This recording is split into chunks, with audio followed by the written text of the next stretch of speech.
नमस्कार दोस्तों, स्वागत है आप सभी का द इन्फॉर्मपुर में। आज हम सीटेट परीक्षा में पूछे गए हिंदी पेडागोजी के प्रश्नों को सॉल्व करेंगे जो आपकी पिछली परीक्षाओं में पूछे जा चुके हैं। तो चलिए शुरू करते हैं।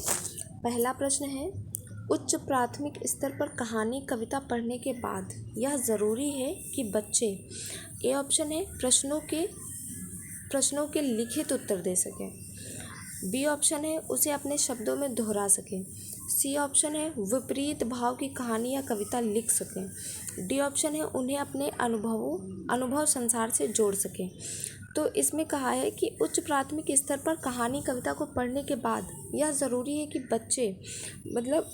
बच्चों का क्या उद्देश्य होगा उसके बाद में, तो प्रश्नों का लिखित उत्तर दे सकें। ऐसा भी नहीं, बच्चों को कहानी सुनाते तो आवश्यक नहीं है कि हम यह उद्देश्य लेकर चलें कि उसका जो है लिखित उत्तर वो दे सकें, या ऐसा भी ज़रूरी नहीं है कि वो अपने शब्दों में समझा सकें।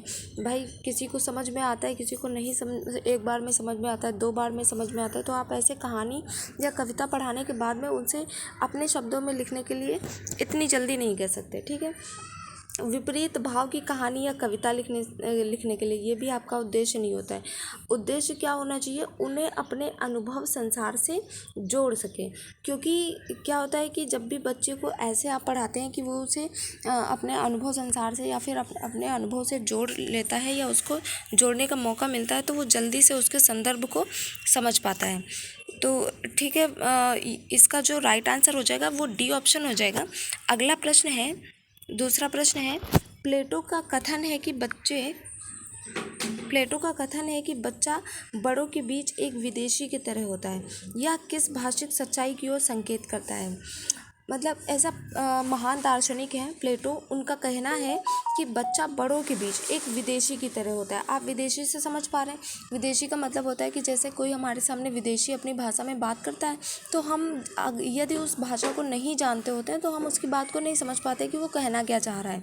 यहाँ पर यही इंटेंशन से प्लेटो ने कहा है कि बच्चा बड़ों के बीच एक विदेशी की तरह होता है। यह किस भाषिक सच्चाई की ओर संकेत करता है। ए ऑप्शन है बच्चे अपनी भाषा में बोलते हैं जिसे बड़े सही नहीं समझ पाते हैं। बी ऑप्शन है बच्चा होगा, ठीक है, बच्चा बड़ों से उम्र में छोटा होने के कारण अजनबी बना रहता है। सी ऑप्शन है बच्चों की भाषा अपरिपक्व होती है। डी ऑप्शन है बच्चों की भाषा के प्रति बड़ों का दृष्टिकोण संकीर्णतापूर्ण होता है। तो यहाँ पर देखेंगे, यदि हम यहाँ पर डी ऑप्शन लेते हैं, बच्चों की भाषा के प्रति बड़ों का दृष्टिकोण संकीर्णतापूर्ण होता है, ये बिल्कुल गलत है। जब भी आप देखते होंगे कि मतलब अगर आप इसको प्रैक्टिकली लेंगे तो जब भी कोई बच्चा कुछ भी कहने की कोशिश करता है तो हम लोग बड़ी ध्यान से सुनते हैं कि वो क्या कहना चाह रहा है। तो ये तो बिल्कुल भी गलत हो जाएगा कि बड़े उसके दृष्टिकोण को संकीर्णतापूर्वक लेते हैं। अब सी ऑप्शन है बच्चों की भाषा अपरिपक्व होती है। सही तो है कि मतलब अपरिपक्व होती है, ये बात सही है, लेकिन यहाँ पर कह रहा है कि मतलब या बच्चों के बीच मतलब कि विदेशी, यदि भाषा अपरिपक्व है तो विदेशी की तरह से यहाँ पर कोई लेना देना नहीं है, मतलब कोई संबंध नहीं बिठा पा रहे हैं कि मतलब विदेशी लगेगा। अपरिपक्व होने का मतलब ये नहीं है कि वो उसे विदेशी की भांति देखेंगे। ठीक है, बी ऑप्शन है बच्चा बड़ों से उम्र में छोटा होने के कारण अजनबी बना रहता है। इसका कोई मतलब वही उद्देश्य ही नहीं समझ में आ रहा है कि मतलब ऐसा कैसे हो सकता है कि अजनबी बना रहता है उम्र में छोटा होने के कारण। ऐसा तो नहीं है, बच्चा कितना भी बड़ा हो अपने माँ बाप के लिए या फिर अपने पेरेंट्स के लिए कभी अजनबी नहीं होता। ठीक है, बच्चे अपनी भाषा में बोलते हैं जिसे बड़े क्या करते हैं सही समझ नहीं पाते हैं। ठीक है, तो ये आपका बिल्कुल एकदम सही आंसर हो जाएगा। क्यों, आप इसे प्रैक्टिकली समझें। आपके आसपास जो भी छोटे बच्चे होंगे उनको जब भी वो कुछ भी बोलने की कोशिश करते होंगे, जिस बच्चे को मतलब जो शाब्दिक कभी नहीं पहचान पाया, शब्दों को नहीं जानता है, अभी बोलना उसने शुरू नहीं किया है, तो वो जब भी बोलने का प्रयास करता है अपनी भाषा में कुछ भी बोलता है, लेकिन आप समझ नहीं पाते उसको कि वो क्या बोल रहा है। तो ये उसी तरह से हो जाता है जैसे हमारे सामने कोई विदेशी बोल रहा है। ठीक है, क्योंकि हमको विदेशियों की भी भाषा समझ में नहीं आती यदि हम उनकी भाषा को नहीं जानते होते हैं। तो यहाँ पर वही स्थिति उत्पन्न होती है, इसलिए इसका राइट आंसर क्या हो जाएगा, ए ऑप्शन। ठीक है, अगले प्रश्न की ओर चलते हैं। क्या है तीसरा प्रश्न क्या है, भाषा की कक्षा में कहानियाँ एक मनोरंजन का साधन है, बी पाठ्यपुस्तक का पाठ है। सी विभिन्न प्रकार की भाषाई संरचनाएं और चिंतन विकास की संभावनाएं लिए रहती हैं। डी भाषा कौशल विकास का एकमात्र साधन है। मनोरंजन का साधन है भाषा। भाषा की कहानियाँ, जब भाषा की कक्षा में कहानियाँ यानी भाषा सीखने के लिए ही कहानियाँ पढ़ाया जा रहा है तो फिर आप इसे मनोरंजन का साधन नहीं कह सकते। हो सकता है एक इसका ये भी एक इसका ऑब्जेक्टिव हो सकता है, लेकिन आप सिर्फ इसे ही मानेंगे तो गलत होगा। ठीक है, पाठ्य पुस्तक का एक पाठ है, ये भी गलत होगा। यदि हमको उससे कुछ सीखने के लिए नहीं मिल रहा है तो उसे पाठ्य पुस्तक में क्यों ही सम्मिलित करेंगे, है ना। यदि वो पाठ्य पुस्तक में सम्मिलित किया गया है तो ज़रूर उसका कोई ना कोई उद्देश्य होगा। ठीक है, अगला जो हमारा ऑप्शन है क्या, विभिन्न प्रकार की भाषाई संरचनाएं और चिंतन विकास की संभावनाएं लिए रहती हैं। ये आपका ऑप्शन बिल्कुल सही हो जाएगा कि जो भाषा की कहानियाँ होती हैं वो विभिन्न प्रकार की भाषाई संरचनाएं, जिस भी भाषा में वो कहानी दी रही होती है उसकी संरचनाएं तथा चिंतन विकास की संभावनाएं लिए रहती हैं।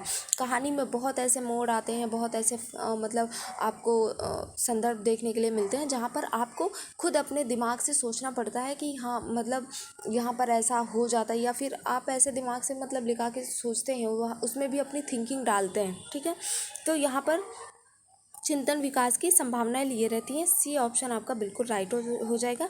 डी ऑप्शन क्यों नहीं होगा, भाषा कौशल विकास का एकमात्र साधन है, ये तो बिल्कुल गलत है। भाषा कौशल विकास का एकमात्र साधन कैसे हो सकता है, कौशल विकास के कई साधन होते हैं। ठीक है, तो अगला प्रश्न है हमारा, राष्ट्रीय पाठ्यचर्या की रूपरेखा 2005 के अनुसार कौन सा कथन सही है। आप लोगों ने राष्ट्रीय पाठ्यचर्या 2005 पढ़ी होगी, तो उसके अनुसार देखेंगे कि उसमें से कौन सा कथन सही है। भाषा की परिभाषा की कक्षा तक सीमित होना चाहिए, मतलब भाषा की परिभाषा कक्षा तक सीमित होनी चाहिए, इससे बाहर नहीं जानी चाहिए। तो बी ऑप्शन आपका है, भाषा शिक्षण एक प्रकार से अन्य विषयों की कक्षाओं में भी मौजूद रहता है। सी ऑप्शन है, बच्चे विद्यालय आकर ही भाषा सीखते हैं। डी ऑप्शन है, प्राथमिक स्तर पर भाषा सीखने में केवल पढ़ने पर, यहाँ पर पढ़ना होगा, पढ़ने पर बल देना चाहिए। ठीक है, तो अब चेक करते हैं। ए ऑप्शन है आपका, भाषा की परिभाषा की कक्षा तक ही, अच्छा, भाषा की परिभाषा केवल कक्षा तक ही सीमित होनी चाहिए, ये तो बिल्कुल गलत है। हम भाई भाषा का प्रयोग सिर्फ क्लास में ही थोड़ी करते हैं, अपने आस पड़ोस में करते हैं, अपने घर में जब बात करते हैं, किसी से भी बात करते हैं तो हम वहाँ किसी न किसी भाषा का प्रयोग कर रहे होते हैं। ठीक है, तो ये तो ऑप्शन बिल्कुल गलत हो जाता है। बी ऑप्शन है, भाषा शिक्षण एक प्रकार से अन्य विषयों की कक्षाओं में भी मौजूद रहता है, ये ऑप्शन आपका बिल्कुल सही हो जाएगा, बी ऑप्शन। क्योंकि भाषा, जब भी हम कोई अदर सब्जेक्ट पढ़ते हैं, साइंस पढ़ रहे हैं, मैथ्स पढ़ रहे हैं, इंग्लिश पढ़ रहे हैं, कोई भी, इंग्लिश भी एक भाषा है ना, और साइंस पढ़ते हैं वो भी किसी ना किसी भाषा में, या तो इंग्लिश में दिया रहेगा या हिंदी में दिया रहेगा, किसी भी भाषा में वो ज़रूर दिया रहता है। ठीक है, तो मतलब भाषा शिक्षण एक प्रकार से अन्य विषयों की कक्षाओं में भी मौजूद रहता है, वो किसी भी विषय की क्लास हो लेकिन उसमें कोई ना कोई लैंग्वेज ज़रूर मौजूद होगी। ठीक है, तो बी ऑप्शन आपका राइट हो जाता है। सी ऑप्शन देखते हैं क्यों नहीं सही है, बच्चे विद्यालय आकर ही भाषा सीखते हैं, ऐसा नहीं है। भाषा या फिर सीखने की शुरुआत सबसे पहले बच्चे की कहाँ से होती है, परिवार से होती है। ठीक है, परिवार जो है बच्चे की पहली प्रथम पाठशाला होती है, तो ये तो बिल्कुल गलत हो गया। ठीक है, डी ऑप्शन आपका क्या है, डी ऑप्शन है, प्राथमिक स्तर पर भाषा सिखाने में केवल पढ़ने पर बल दिया जाता है, ये भी गलत है भाई। आप प्रैक्टिकली भी भाषा बहुत कुछ सीखते हैं, लोगों से सुन के सीखते हैं। ठीक है, ज़्यादातर भाषा सुनकर ही सीखी जाती है।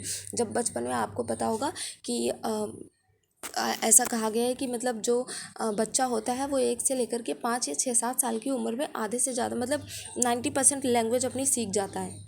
ठीक है, तो इसका मतलब ये है कि उस उम्र में तो बच्चा पढ़ना लिखना नहीं जानता लेकिन फिर भी भाषा सीख जाता है ना, तो ये चीज़ तो बिल्कुल गलत हो जाती है। आपका राइट आंसर इसमें क्या हो जाएगा, बी ऑप्शन आपका राइट हो जाएगा कि भाषा शिक्षण एक प्रकार से अन्य विषयों की कक्षाओं में भी मौजूद रहता है। ठीक, अगला प्रश्न है, भाषा कौशल के संदर्भ में कौन सा कथन सही है। ए ऑप्शन है, सुनना, बोलना, पढ़ना, लिखना एक क्रम में सीखे जाते हैं। सुनना और पढ़ना निष्क्रिय कौशल है। पढ़ना और लिखना कौशल में कोई संबंध नहीं है।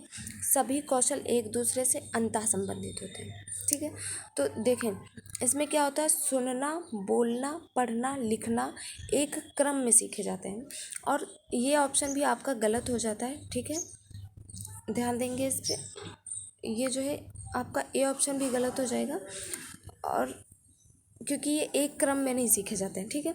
बी क्या होगा, सुनना पढ़ना निष्क्रिय कौशल है, ऐसा भी नहीं है। कोई भी कौशल यदि निष्क्रिय होगा तो आप उसको सीखेंगे कैसे, ठीक है। तो यहाँ पर इस बात को ध्यान में देंगे। सी ऑप्शन है पढ़ना लिखना कौशल में कोई संबंध नहीं, ये भी गलत है। यदि आप पढ़ नहीं पाएंगे तो उसे लिखेंगे कैसे, ठीक है। तो डी ऑप्शन क्या है, सभी कौशल एक दूसरे से क्या होते हैं, अंतः संबंधित होते हैं। ये ऑप्शन आपका बिल्कुल सही हो जाता है। डी ऑप्शन क्या है, सभी कौशल एक दूसरे से अंतः संबंधित होते हैं, ठीक है।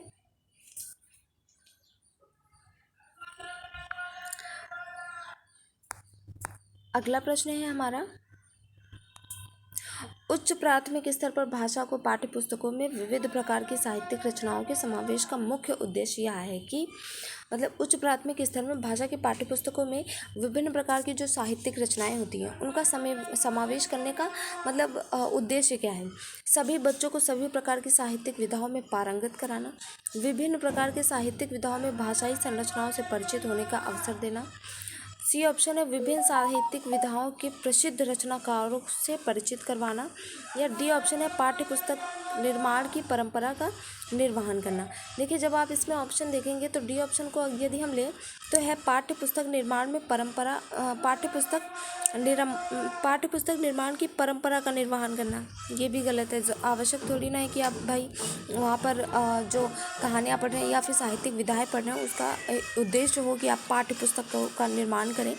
सी ऑप्शन है आपका विभिन्न साहित्यिक विधाओं के प्रसिद्ध रचनाकारों से परिचित होना, ये आपका कोई उद्देश्य नहीं होता है। एक मतलब ऑब्जेक्टिव हो सकता है ये साहित्यिक विधाओं को पढ़ने का, लेकिन ऐसा मतलब है नहीं, ठीक है, कि आपको साहित्यिक विधाओं के मतलब साहित्यकारों से परिचित होने का अवसर। आप साहित्यकारों से किसी भी तरह से परिचित हो सकते हैं। कहीं मतलब जो लोग एजुकेट मतलब कि जो लोग पढ़ाई लिखाई ऑफिशियली नहीं करते हैं, पढ़े लिखे होते हैं, जो मतलब एजुकेशन कंप्लीट करने के बाद में पढ़ते हैं, तो वो भी तो ऐसा करते हैं, ठीक है।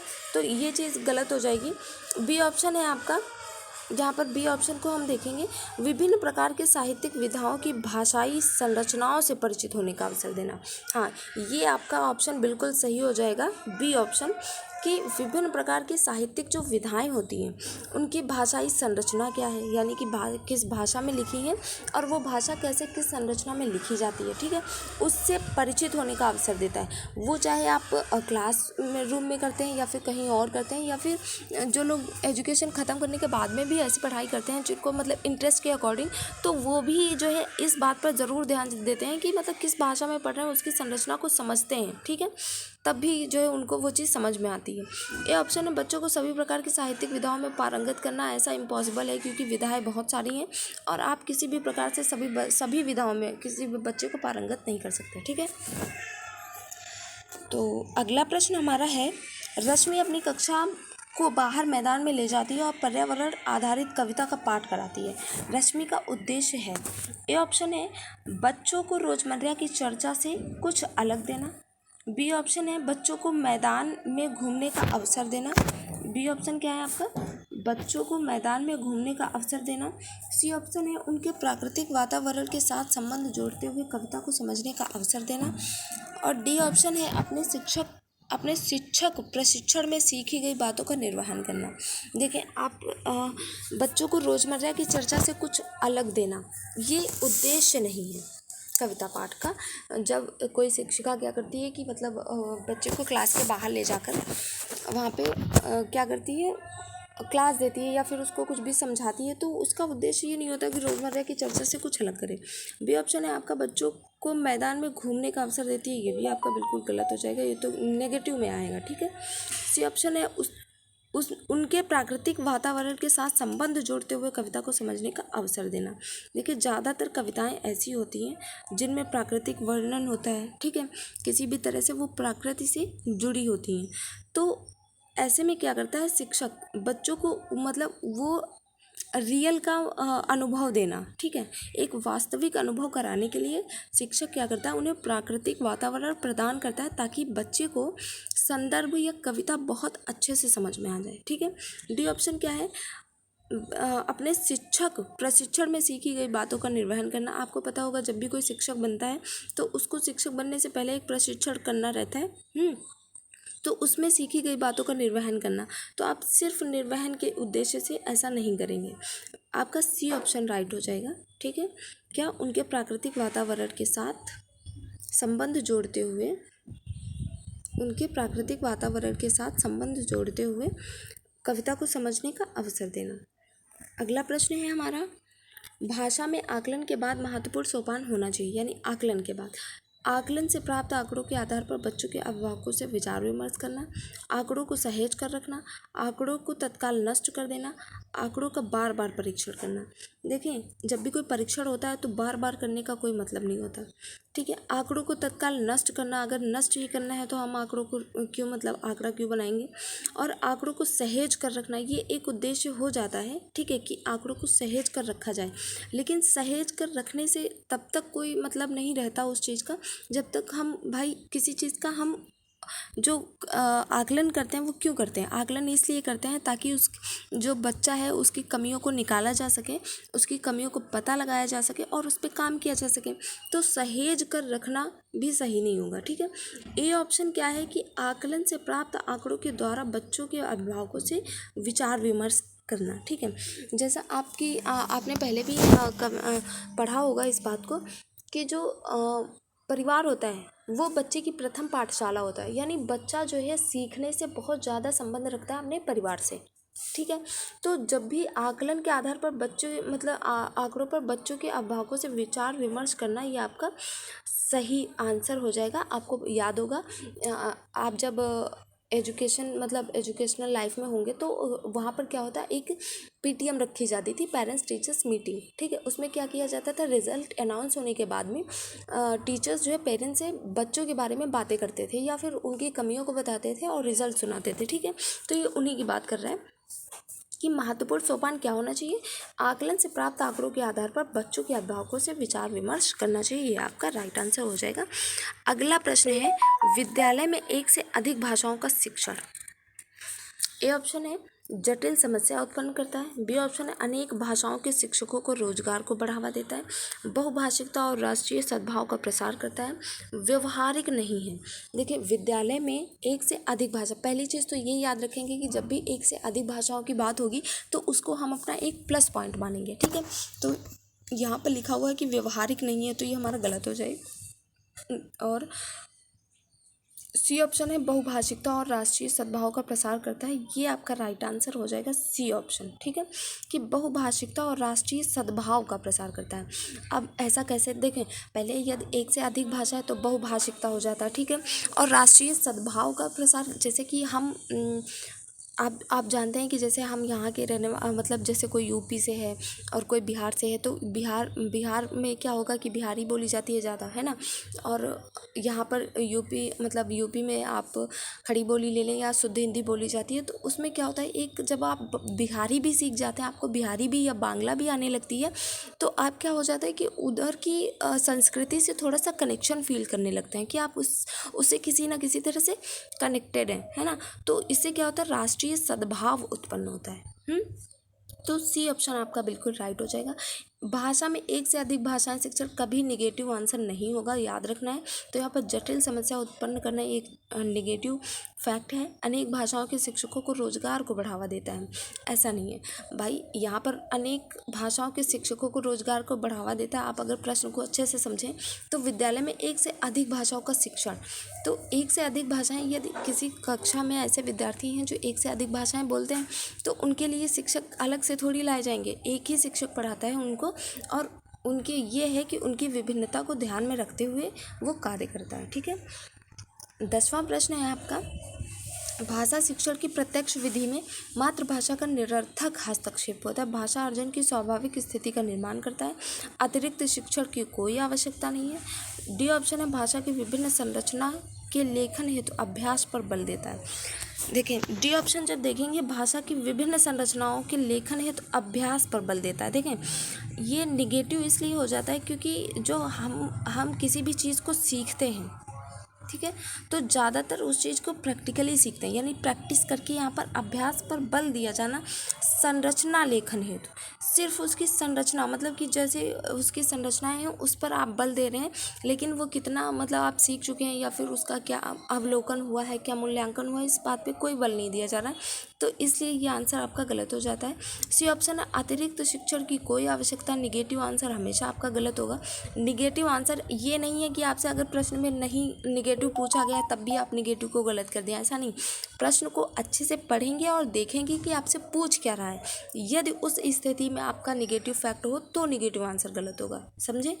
ठीक है। बी ऑप्शन है भाषा अर्जन की स्वाभाविक स्थिति का निर्माण होता है, ये आपका राइट आंसर हो जाएगा बी ऑप्शन। ठीक है, यानी भाषा अर्जन की स्वाभाविक स्थिति का निर्माण होता है। जब भी आप भाषा शिक्षण को प्रत्यक्ष रूप से सिखाते हैं, प्रत्यक्ष रूप से सिखाने का मतलब क्या है कि आप उसको एक माहौल दे सकते हैं बच्चे को कि उसको उस माहौल में रख सकते हैं जहाँ पर वो भाषा बोली जा रही हो। ठीक है, यदि किसी बच्चे को हिंदी सीखनी है तो आप ज़्यादातर उस बच्चे को उन लोगों के बीच में रखिए जो लोग हिंदी बोलते हों। ठीक है, ये एक क्या हो गया, प्रत्यक्ष स्थिति हो गई। ठीक है, स्वाभाविक स्थिति। और दूसरा ये है कि आप हमेशा मतलब कि जो भी कन्वर्सेशन हो उसको बोलने के लिए कहें कि हिंदी में करें। ठीक है, ये सब क्या है, स्वाभाविक स्थितियाँ हैं। ए ऑप्शन है कि निरर्थक रूप से हस्तक्षेप, निरर्थक रूप से एक नेगेटिव आंसर है, तो ये गलत हो जाएगा। आपका राइट आंसर क्या हो जाएगा, बी ऑप्शन, भाषा अर्जन की स्वाभाविक स्थिति का निर्माण करना। ठीक है। 11वां प्रश्न है आपका, भाषा में रचनात्मक अवलोकन का सर्वाधिक बेहतर उदाहरण है। ए ऑप्शन है बच्चों को अपने खट्टे मीठे अनुभव लिखने के लिए कहना, श्रुति लेख, प्रश्नों का उत्तर लिखवाना, इकाई परीक्षा देना। तो यहाँ पर जब डी ऑप्शन देखेंगे इकाई परीक्षा देना, तो ये रचनात्मक नहीं होगा। रचनात्मक का मतलब क्या होता है कि हम कोई ना कोई उसमें क्रिएटिविटी करें, मतलब कुछ ऐसा जो सिलेबस से थोड़ा सा हटके हो और हमको करने में थोड़ा इंटरेस्टिंग लगे, है ना।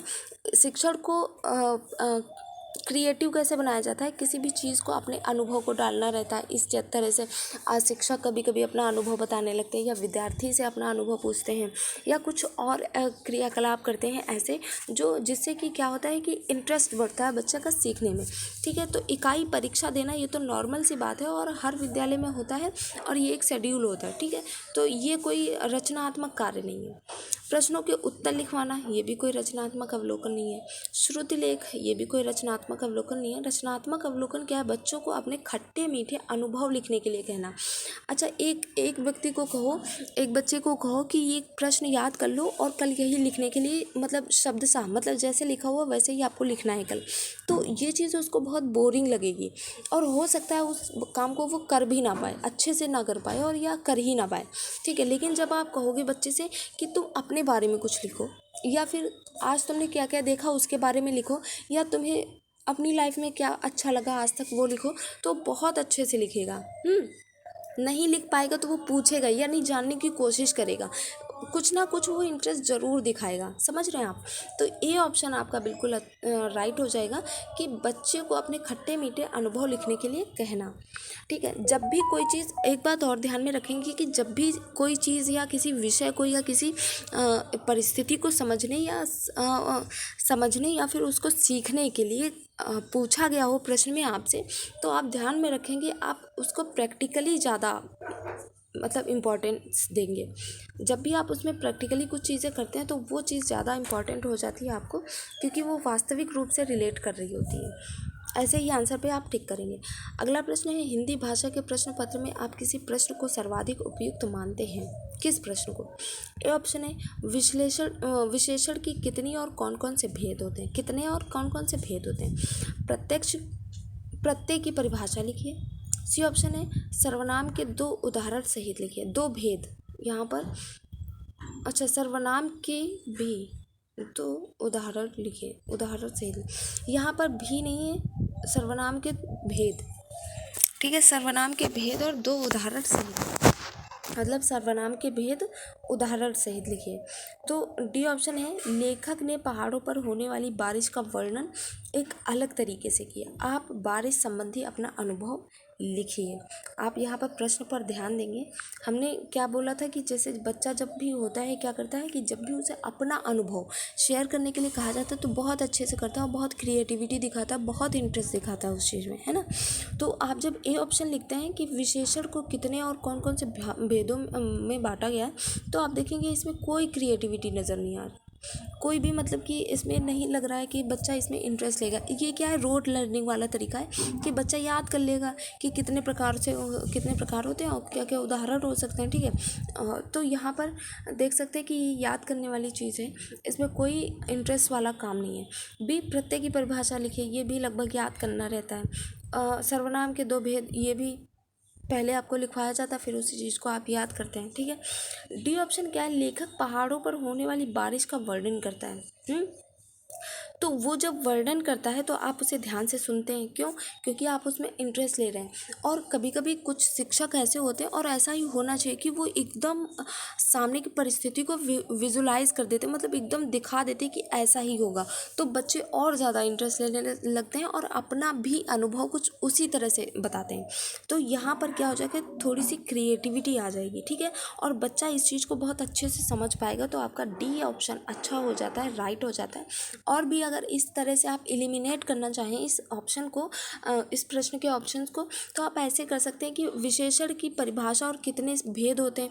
तो इस ऑप्शन को जब बच्चे लिखेंगे तो ऑलमोस्ट सारे बच्चों के आंसर क्या होंगे, एक जैसे होंगे। प्रत्यय की परिभाषा लिखिए, इसका भी एक ही आंसर होगा। सर्वनाम के दो उदाहरण लिखिए, उसके भेद लिखिए, इसका भी एक ही आंसर होगा। लेकिन जब आप इसमें अपने अनुभव लिखेंगे तो प्रत्येक व्यक्ति यानी प्रत्येक बच्चे का अनुभव क्या करेगा, वेरी करेगा, अलग अलग होगा, ठीक है। इस तरह से आप समझ सकते हैं कि ये उपयुक्त माना जाएगा क्या, प्रश्न पत्र को, ठीक है, ऐसे प्रश्न पत्र को। तो डी ऑप्शन आपका बिल्कुल राइट आंसर हो जाता है।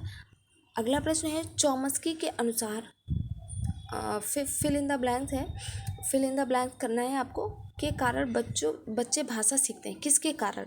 भाषाई समाज के कारण, भाषा अर्जन क्षमता के कारण, भाषा आकलन के कारण, और व्याकरण के नियमों की अधिक जानकारी के कारण, ठीक है। तो आप जब इस चीज़ को इसको ध्यान देंगे तो यहाँ पर कह रहा है कि जो चॉम्स्की हैं उन्होंने कहा है कि बच्चे किसके कारण भाषा सीखते हैं, ठीक है। भाषाई समाज यानी भाषा का समाज आपको उपलब्ध करा दिया जाए और आप भाषा सीख जाएंगे, ऐसा आवश्यक नहीं है, ठीक है। आप जो है भाषा, कभी कभी आप देखते होंगे कि बच्चा तो जन्म से ही समाज में रहना सीख जाता है, पहले परिवार में रहता है, फिर उसके बाद में सोसाइटी में रहने लगता है। तो लेकिन आपने कभी कभी ध्यान दिया होगा कि बच्चे बड़े हो जाते हैं, मतलब कि थोड़ी उनका मेंटल लेवल मतलब इतना ज़्यादा नहीं होता है कि वो भाषा सीख पाते हैं, मतलब इतनी जल्दी वो भाषा को सीखने में बहुत टाइम लगाते हैं, ठीक है। तो भाषाई समाज पर ही भाषा सीखना डिपेंड नहीं है, ठीक है। भाषा अर्जन क्षमता, जो चॉम्स्की हैं उन्होंने कहा है भाषा अर्जन क्षमता के कारण बच्चा भाषा को सीखता है, ठीक है। जो लॉर्ड चॉम्स्की हैं इन्होंने बताया कि मतलब जो बच्चा होता है वो बचपन में एक डिवाइस काम करती है हमारे ब्रेन के अंदर, जो लगभग मतलब 0 से 5 वर्ष या 0 से 7 वर्ष तक ज़्यादा एक्टिव रहती है। और आपने इस चीज़ को ध्यान भी दिया होगा या नहीं दिया है, तो आप एक बार सोचिएगा कि हम जब भी कोई लैंग्वेज सीखते हैं, यदि आपको हिंदी लैंग्वेज आती है तो आप यदि इंग्लिश सीखना चाहते हैं तो जितनी एक्यूरेसी आपकी सीखने की बचपन में होती है, यानी फर्स्ट से लेकर के 7th क्लास तक, 7 ईयर तक, तो उतनी एक्यूरेसी आपकी बाद में नहीं रह जाती। आप बाद में भाषा को उतनी तेज़ी से और उतनी अच्छे से नहीं सीख पाते जितनी कि आप उस टाइम पे सीखते हैं, यानी 1st to 7 या 1st to 5 वाली एज में, ठीक है। तो भाषाई समाज से ज़्यादा क्या इंपॉर्टेंट है, भाषा अर्जन क्षमता, यानी बच्चे के अंदर एक भाषा अर्जन की क्षमता होती है, ठीक है। इस वजह से भाषा वो सीख पाता है। और आपने ये भी देखा होगा जिसे भाषाई समाज नहीं मिलता उसके पास भी कोई ना कोई भाषा होती है, कोई ना कोई जैसे आप देखते होंगे कि मतलब जैसे एक जानवरों की भी एक भाषा होती है, ठीक है, और एक सांकेतिक भाषा भी होती है। तो सांकेतिक भाषा तो आप समाज में रखें नहीं, वो तो अपने आप में आती है, ठीक है। तो इस तरह से आप ध्यान देंगे कि भाषा अर्जन क्षमता के कारण बच्चा क्या होता है, भाषा सीखता है। ये प्रश्न बहुत इंपॉर्टेंट है, आप लोग इसको ध्यान में रखेंगे, ये ज़्यादा मतलब काफ़ी पूछा गया प्रश्न है, और यहाँ पर भाषा अर्जन क्षमता है, ठीक है। तो आगे बढ़ते हैं। अगला प्रश्न है, भाषा शिक्षण में अनिवार्य है क्या, मानक भाषा पर बल, समग्रतावादी दृष्टिकोण, सी ऑप्शन है विशेष आवश्यकता वाले बच्चों के साथ विभिन्न व्यवहार, और डी ऑप्शन है आपका वर्तनी संबंधी गृह कार्य। तो इसमें जब देखेंगे कि विशेष आवश्यकता वाले बच्चों के साथ भाषा शिक्षण में अनिवार्य है, मानक भाषा पर बल देना ज़रूरी नहीं है आप मानक भाषा पर ही जो है उस बहुत ज़्यादा बल देंगे। समग्रतावादी दृष्टिकोण, ये आपका जो है क्या हो जाएगा, राइट आंसर हो जाएगा कि समग्रतावादी दृष्टिकोण। ठीक है, जब भी आप जो है भाषा सीखते हैं समग्रतावादी दृष्टिकोण का मतलब ये है कि आप भाषा शिक्षण में जो भी परिस्थितियाँ अनिवार्य हैं आप उन सब पर बल दें, है ना। आवश्यक नहीं है कि आप बस मानक भाषा को पकड़े हुए हैं और उसी पे बल दिए जा रहे हैं, नहीं, आपको समग्र मतलब चीज़ों को लेकर चलना है, सारी चीज़ों पे ध्यान देते हुए आपको क्या करना है, भाषा शिक्षण मतलब भाषा सीखनी है। ठीक है, विशेष आवश्यकता वाले बच्चों के साथ विभिन्न व्यवहार करना है तो बिल्कुल गलत है। वर्तनी संबंधी गृह कार्य देना, सिर्फ वर्तनी सुधारने से आप भाषा नहीं सीख सकते। ठीक है, अगला प्रश्न है आपका, तो इसका राइट आंसर आपको पता चला क्या है, बी ऑप्शन समग्रतावादी दृष्टिकोण। ठीक है, अगला प्रश्न है विशेष आवश्यकता वाले बच्चों की भाषा का आकलन करते समय, विशेष आवश्यकता वाले बच्चों की भाषा का आकलन करते समय, विशेष आवश्यकता का मतलब ये है कि बच्चे वो जो किसी भी तरह से हमसे थोड़ा सा डिफरेंट होते हैं, है ना, किसी का मतलब मेंटल लेवल थोड़ा कम होगा या फिर बहुत ज़्यादा इंटेलिजेंट होते हैं, जो बहुत ज़्यादा बुद्धिमान होते हैं वो भी विशेष आवश्यकता वाले श्रेणी में ही आते हैं। ठीक है, तो आप यहाँ पर देखेंगे उन्हें प्रश्न संख्या में विशेष छूट मिलनी चाहिए, उन्हें अधिक अंक देने का प्रयास करना चाहिए, उनकी क्षमता और सीमाओं का ध्यान रखना चाहिए, उनके प्रति दया भाव रखनी चाहिए। ठीक है, दया भाव रखनी चाहिए ये भी गलत है, उनकी क्षमता सीमाओं का ध्यान रखना चाहिए, उन्हें अधिक अंक देने का प्रयास करना चाहिए ये भी गलत है, उन्हें प्रश्न संख्या में छूट मिलनी चाहिए ये भी गलत है। देखिए, जो अब की बार न्यू एजुकेशन पॉलिसी या फिर आगे की भी जो पॉलिसीज़ हैं उन्होंने हमेशा समावेशी एजुकेशन की बात करी है। तो समावेशी एजुकेशन की बात करी इसका मतलब ये नहीं है कि आप पक्षपात या भेदभाव करेंगे। तो यदि आप प्रश्नों में छूट देंगे मिलनी चाहिए तो ये चीज़ भेदभाव के अंतर्गत आ जाएगी, अंकों का प्रयास करना ये सब क्या आ जाएगा, भेदभाव के अंतर्गत। दया का भाव रखना चाहिए ये भी मतलब, और दया भाव रखने से हो सकता है बच्चे के अंदर ये थिंकिंग आ जाए कि हम बहुत मतलब अच्छे व्यक्ति नहीं या हम सबसे डिफरेंट है, या हो सकता है उस पर निगेटिव इम्पैक्ट पड़े, है ना। तो ये चीज़ तो बिल्कुल नहीं करनी चाहिए। आपका राइट आंसर सी ऑप्शन हो जाएगा कि उनकी क्षमता और सीमाओं का ध्यान रखना चाहिए। ठीक है, जब भी आप प्रश्न पत्र बनाएं, जब भी आप प्रश्न पूछें तो इस बात का ध्यान रखना चाहिए कि उसका मेंटल लेवल क्या है। ठीक है, तो वो आंसर अच्छे से कर पाएगा, पता चलेगी मतलब उसका मेंटल लेवल कुछ है और आप बहुत ज़्यादा हाई प्रश्न पूछ रहे हैं तो आप वो तो आंसर नहीं कर पाएगा ना। तो इसमें उस बच्चे की गलती नहीं है, गलती उस शिक्षक की होगी जो मतलब इस लेवल का उसको प्रश्न दे रहा है ना। तो आप क्या करेंगे, उसकी क्षमता और सीमाओं का ध्यान रखेंगे। ठीक है, क्या करते समय, बच्चों को भाषा का आकलन करते समय यानी क्वेश्चन पेपर चेक करते समय। तो आज 15 प्रश्न पूरे हो चुके हैं। तो आज के लिए बस इतना ही। अगर आपको ये सेशन पसंद आता है तो प्लीज़ इसे शेयर करें, लाइक करें, सब्सक्राइब करें। मिलते हैं फिर अगली वीडियो में, फिर अगले प्रीवियस ईयर के प्रश्नों के साथ। तब तक के लिए धन्यवाद, जय हिंद।